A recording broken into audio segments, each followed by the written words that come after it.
You think you're having a casual conversation. A friend shares a problem. A colleague gives a compliment. A stranger smiles, nods, and listens a little too well. But behind the softness, behind the politeness, behind the calm tone and pleasant surface, something else is happening. You're being read, measured, probed for weakness. Every word you say is data. Every reaction is a tell. And if you can't see it, you're already at a disadvantage. Here's what most people never realize. The world is filled with Machiavellian thinkers. They don't wear black cloaks. They don't announce their strategies. They smile. They help. They listen. And they manipulate quietly. These people aren't evil. They're just playing the real game. They understand something most of the world ignores. Power isn't always taken by force.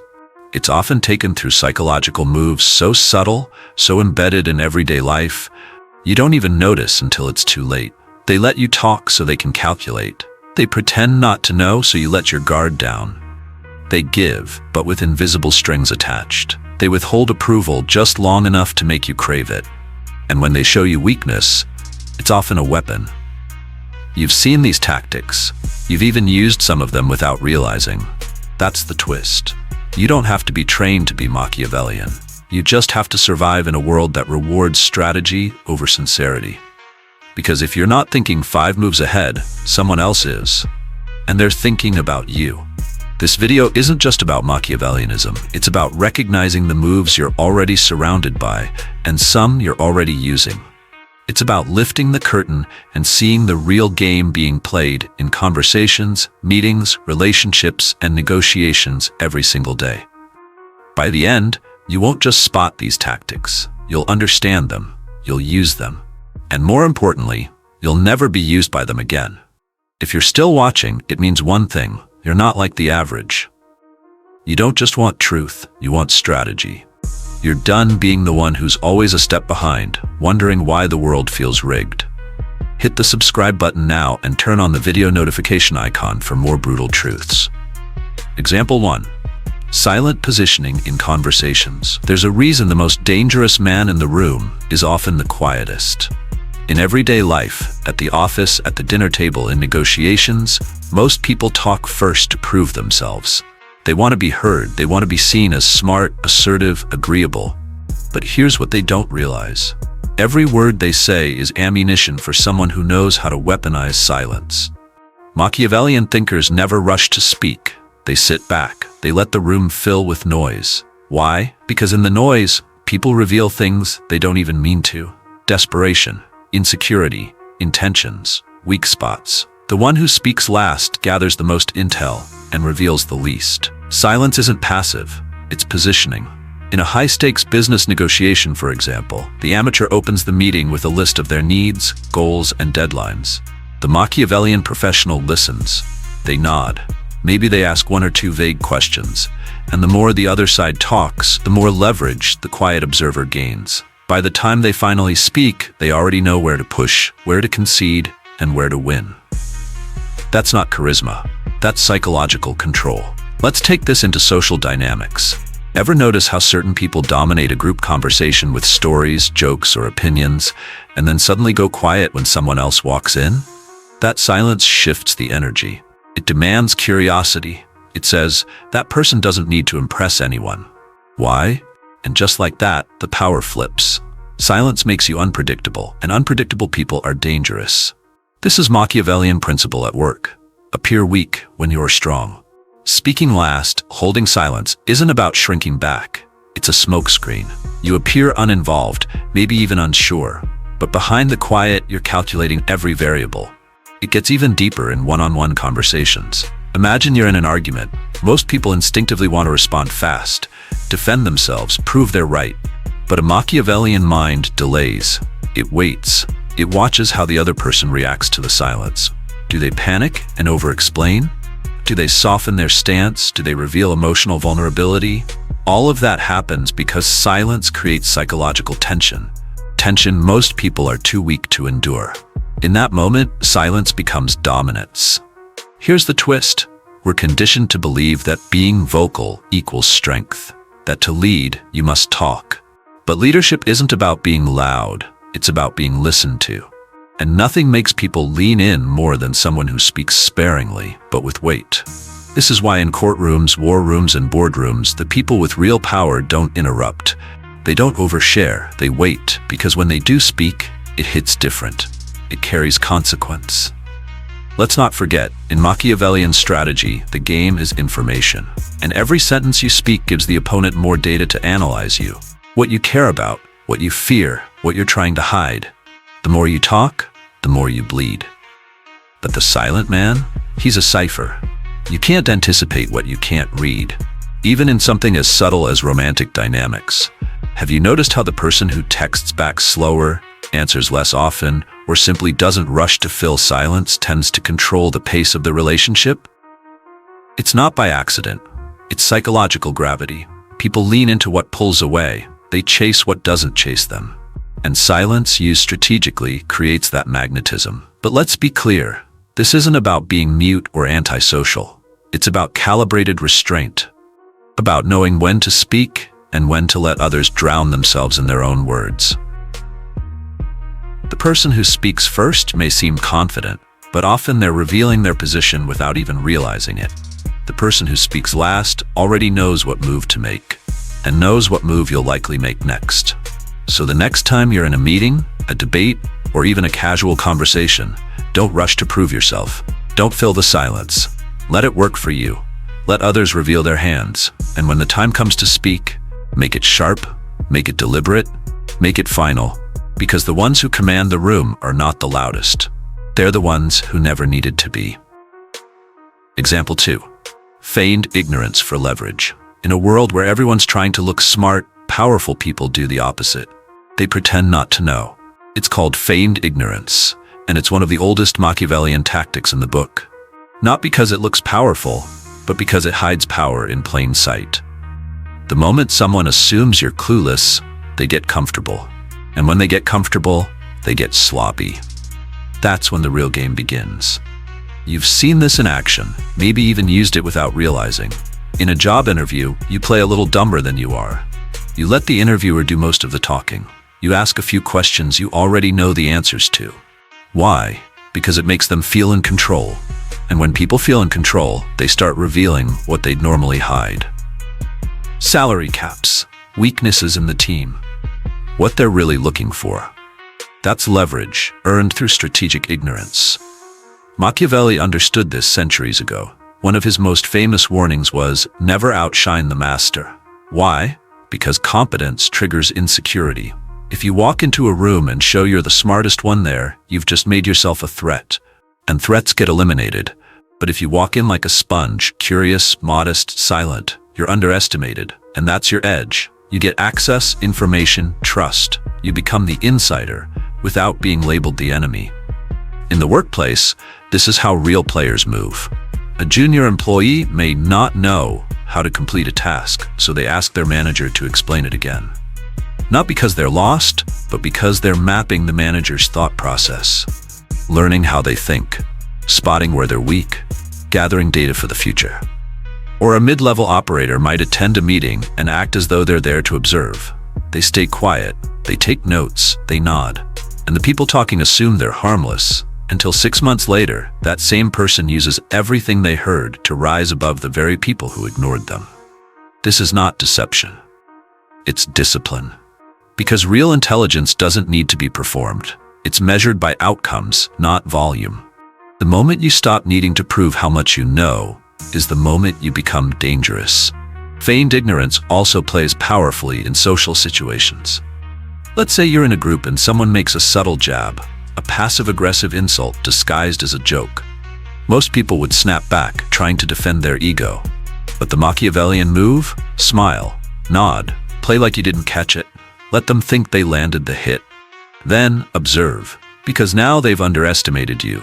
They think you're soft or slow, and that illusion gives you the space to maneuver.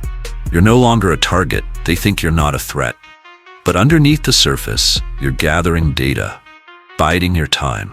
By the time you make your move, they never see it coming. Even in leadership, this tactic is gold. The best leaders often act like they don't know the full picture, even when they do. Why? Because when people think the boss doesn't understand, they reveal their true intentions. They speak more openly. They scheme more carelessly. A Machiavellian leader lets others show their cards. Then, when the time is right, they reveal that they've been holding the ace all along. Here's the psychology behind it.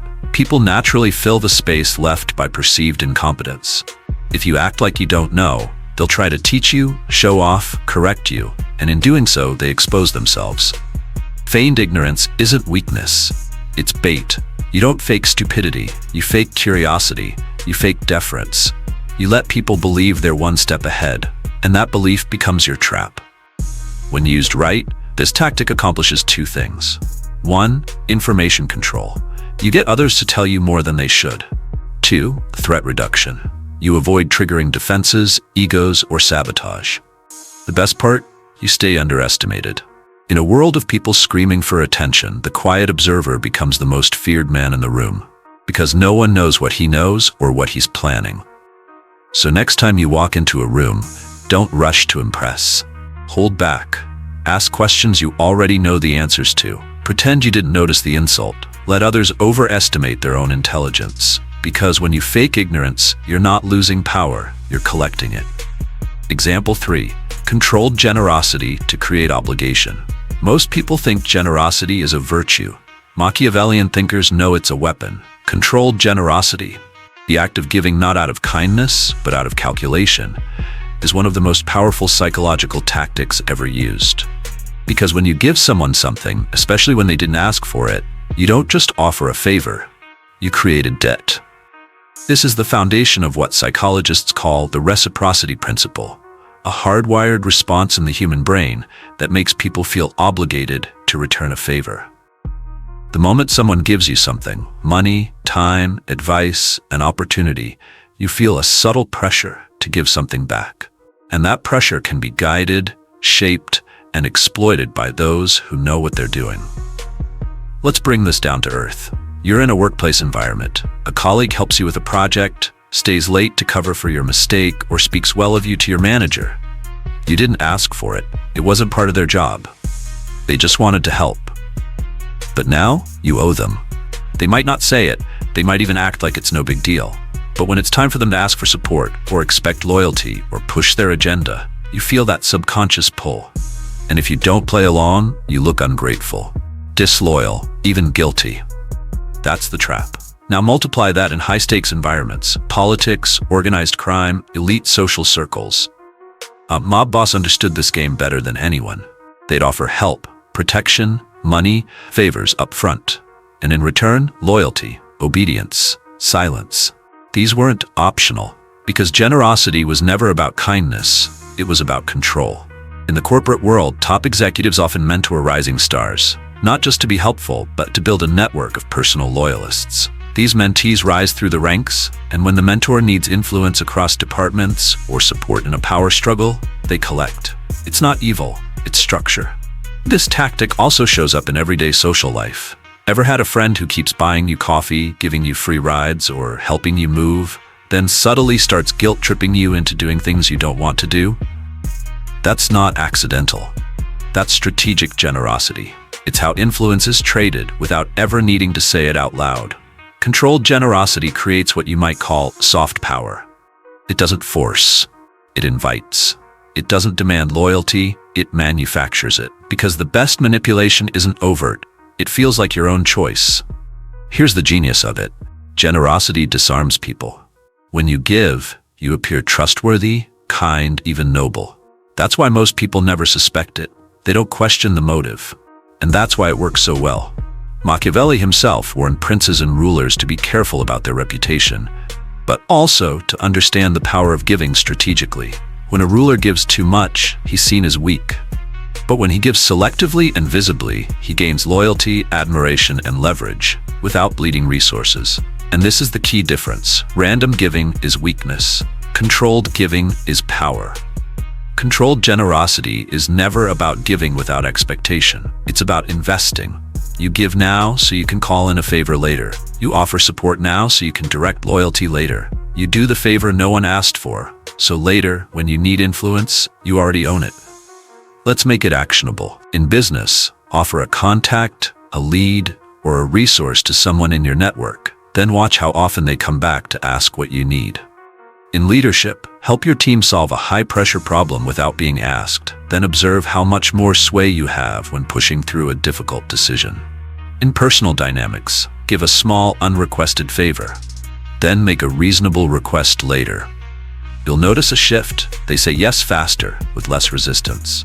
But don't misunderstand, this isn't about fake kindness. It's about strategic timing. It's about being intentional with what you offer and when. You don't give when people ask. You give before they do. You don't give what they want. You give what they didn't expect, so they remember. Because the real value of generosity isn't in the moment it's given. It's in the moment it's collected. Example 4. Withholding validation to build dependence. Validation is a drug. It's invisible, addictive, and once someone gets hooked, they'll do almost anything to get another hit. This is why the most manipulative people on earth don't control others with force or threats. They control them with praise. But not too much, not too often, just enough to keep them chasing. This is the psychology of intermittent reinforcement, and it's one of the most potent Machiavellian tactics in existence. It works because it taps into your core programming. Human beings crave certainty. We want to know where we stand, but when praise is given inconsistently, when it's unpredictable, it creates obsession. Think about it. You do something good. Maybe you outperform expectations. You expect acknowledgement, maybe even celebration, but instead you get silence. Or worse, critique. You're left questioning yourself. You start wondering, did I mess up? Do they not respect me? Should I try harder? Now they've got you. You're not acting from power anymore. You're acting from a place of seeking approval. And that's where control begins. This tactic shows up in relationships all the time. One partner gives heavy compliments, emotional warmth and attention, then suddenly pulls back without explanation. The silence becomes deafening. The other person begins to doubt, overanalyze, and scramble to regain favor. They try harder. They change themselves. They submit. Why? Because they're hooked on validation. But here's the Machiavellian move. The withdrawal is intentional. It's not that the manipulator forgot to say something nice. It's that they knew not saying something would do far more damage and far more conditioning. This tactic is everywhere. In leadership, a boss praises an employee occasionally, but withholds consistent recognition. The employee becomes obsessed with proving themselves, working harder than necessary for scraps of validation. In parenting, a parent gives love and approval only when the child performs a certain way. The child grows up chasing perfection, not because they love it, but because it's how they were taught to earn love. In social circles, a dominant friend or influencer gives subtle approval when someone behaves in alignment, but goes cold the moment they don't. The group quickly conforms, not out of belief, but out of fear of being ignored. The genius of this tactic lies in unpredictability. If praise was consistent, it would lose power. But when it's rare, random, it becomes gold. People chase what they can't count on. And here's the kicker. The manipulator becomes the source of emotional relief. You tie your internal state to their approval. They give it, you feel high. They take it away, you feel lost. They control your reality. Machiavelli didn't talk about dopamine receptors, but he understood the core of it. In The Prince, he wrote, "It is much safer to be feared than loved when one of the two must be lacking." What's not often said is that the most effective rulers were those who manipulated love, those who controlled when and how it was expressed. Now you might be thinking, isn't this just cruel? It depends on the intent. If you're using this to break people, it's predatory. But if you're leading a team and want to remain in control without micromanaging, it can be used strategically. Give recognition when it's earned. Don't overpraise. Keep your validation meaningful and rare. Because when your approval becomes rare, it becomes powerful. The Machiavellian mind doesn't give validation freely. It uses it as currency, a reward, a tool, and above all, a test. Who changes their behavior to earn your praise? Who resents it when you don't give it? Who becomes dependent? Those are the ones you can control, not because you forced them, but because they tied their identity to your attention. Here's how to apply it. 1. Don't overpraise. If you constantly validate people, your words lose weight. 2. Be unpredictable. Give praise at unexpected moments, not every time they expect it. 3. Observe reactions. Who lights up? Who becomes needy? That's your map. 4. Use silence strategically. Sometimes, saying nothing creates more drive than any compliment ever could. Withholding validation is not about cruelty, it's about power. And in the psychological battlefield, power belongs to the one who can walk away from approval while others chase it. Example 5. Strategic vulnerability as camouflage. Vulnerability is powerful, but here's what most people miss.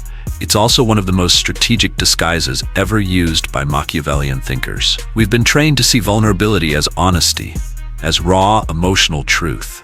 But in the hands of the powerful, vulnerability becomes a weapon, a carefully calculated move to lower defenses, earn trust, and redirect suspicion. Because when someone shows you their wounds, you stop looking for their claws. Let's make this real. You're in a tense meeting. A leader who's been under fire for poor performance suddenly opens up. I've been under a lot of stress lately. I've made mistakes, and I want to take full responsibility. It's humanizing, disarming. The room softens, people lean in, sympathy builds. But what actually happened? He took control of the narrative. He got ahead of criticism. He redirected the conversation from his performance to his courage for admitting fault. That's not vulnerability, that's camouflage. This tactic is used everywhere, from high-level leadership to personal relationships. Politicians, CEOs, and influencers have all mastered the art of selective vulnerability. Share just enough personal struggle to appear relatable, humble, and authentic, while keeping the real agenda hidden. Think about how manipulative people operate. In relationships, they'll open up about their past trauma, not just to connect, but to silence criticism. You can't be mad at me. Look at what I've been through. In business, someone might admit to imposter syndrome or burnout to seem down to earth, while distracting you from the ruthless ambition driving them behind the scenes. It's not that they're lying, it's that they're framing weakness, curating vulnerability for strategic advantage. Machiavelli wrote, "A prince must learn how not to be good and use this knowledge or refrain from using it according to necessity." That applies here. You don't weaponize honesty for cruelty, but for control. This is how elite strategists win influence. They don't demand trust, they earn it through confession. They don't resist critique, they preempt it with self-deprecation. And they don't reveal too much, only enough to build leverage. The key is that it's all measured. Authentic vulnerability is chaotic, raw, and unpredictable. Strategic vulnerability is scripted. You share what supports your goal. You hold back what doesn't. Here's how this tactic works in action. 1. Establish emotional safety. By admitting a weakness first, you signal humility. People feel more comfortable around you. 2. Lower the guard of others. Once you've been open, others follow. They reveal more, and now you have intel. 3. Redirect perception. You frame your flaws before others can, shifting the narrative in your favor. 4. Generate loyalty. People bond through shared struggle. Even if that struggle is curated, the bond is real to them. Real-world examples? In leadership, a CEO shares their fear of failure at a company-wide meeting. Employees feel connected, inspired, even if behind closed doors that CEO is making cutthroat decisions without flinching. In social media, influencers post their worst moments, their lowest points, their unfiltered truths, but all professionally edited, scheduled, and monetized for likes, shares, and brand loyalty. In dating, a partner shares a confession early on, an insecurity, a past betrayal, not just to connect, but to set the emotional terms of the relationship. It becomes harder to criticize or confront them later. What does this mean for you? It means don't blindly trust someone just because they show weakness. Ask, why now? What do they gain from this moment of honesty? What don't they want me to question while I'm distracted by their story? Also, learn to use it yourself, ethically. If you need to rebuild trust, sharing a selective truth can be powerful. If you need to lead people through uncertainty, opening up can win loyalty. But it must be intentional, not impulsive. Controlled vulnerability doesn't mean being fake, it means being aware. Because if you don't master this tactic, someone else will use it on you. And you won't even see it coming, because you'll be too busy feeling connected. Learn or be used. You've seen the moves. The quiet manipulator who listens more than they speak. The clever actor who fakes ignorance just long enough to make you drop your guard. The generous helper who always seems to need a favor in return. The cold boss who gives just enough praise to keep you on edge. The vulnerable storyteller who earns your trust, then uses it to bend your will. They're not anomalies, they're not rare, they're everywhere. And here's the cold truth, you're already in the game. Machiavellian strategy isn't some abstract theory used by kings and warlords. It's baked into the way modern life functions. In business, in dating, in politics, in friendships, in families. You've seen it, you've felt it, you've probably even used it without realizing. But here's the real danger. If you don't know you're playing, you're being played. The person who refuses to think strategically gets exploited by those who do. The one who believes everyone's intentions are pure becomes the perfect pawn. The one who clings to being nice and being fair gets eaten alive by people who are calculating every move like a chess match. This is not paranoia. It's awareness. You're not being told to see everyone as an enemy. You're being warned to stop walking through life with your eyes closed. Because every interaction has stakes. Every relationship involves power dynamics. Every environment, from your office to your social circle, has people using psychological tools to get what they want. And those tools? Now you have them. You know what silence can do. You know how selective truth can manipulate perception. You know how charm can disarm. You know how emotion, when withheld, becomes a source of leverage. You know how vulnerability can be more dangerous than a threat. The question is, what will you do with it? You can keep pretending life is fair, or you can start playing to win. You can keep letting people define your value, or you can start shaping how they see you, deliberately. You can keep reacting to the game, or you can start controlling it. Machiavelli didn't write for tyrants. He wrote for survivors. For those who saw the world not as it should be, but as it really is, and refused to be victims of it. If you're watching this far, chances are you're one of them. Someone who's done being naive, someone who's ready to rise, someone who won't just survive the game, but master it. And make no mistake, you don't need titles, you don't need wealth, you don't even need to be loud. You need only one thing, awareness. Because once you see the game, you can't unsee it. And once you start playing it consciously, you stop being a piece on the board and start becoming the player who moves the entire table. So learn the patterns, sharpen your mind, use the tactics, because the game is happening with or without your permission. And now, you know how to win.